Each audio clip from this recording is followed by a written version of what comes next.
வணக்கம். நான் உங்கள் சபரி டூரிசம். நம்ம பார்க்க போகிறது நீரை பற்றி. வாங்க வீடியோக்களை போகலாம். உலக நீர் தினம் மார்ச் 22. உலக புவி தினம் ஏப்ரல் 22. உலகின் சொட்டு நீர் பாசனத்தை அறிமுகம் செய்த முதல் நாடு இஸ்ரேல். அதிகமாக செய்த நாடும் இஸ்ரேல். சொட்டு நீர் பாசனத்தை அறிமுகம் செய்த முதல் இந்திய மாநிலம் ஹரியானா. இந்தியாவில் அதிக நிலத்தடி நீர் மாவட்டம் மாநிலம் தமிழ்நாடு, கேரளா, ஆந்திரா, கர்நாடகா.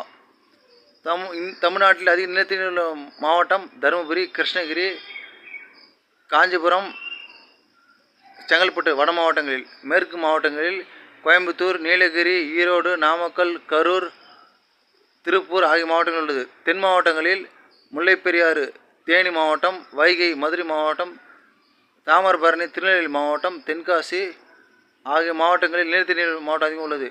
திருச்சிராப்பள்ளி, தஞ்சாவூர், திருவாரூர், நாகப்பட்டினம் டெல்டா மாவட்டங்கள் நிலத்தடி நீர்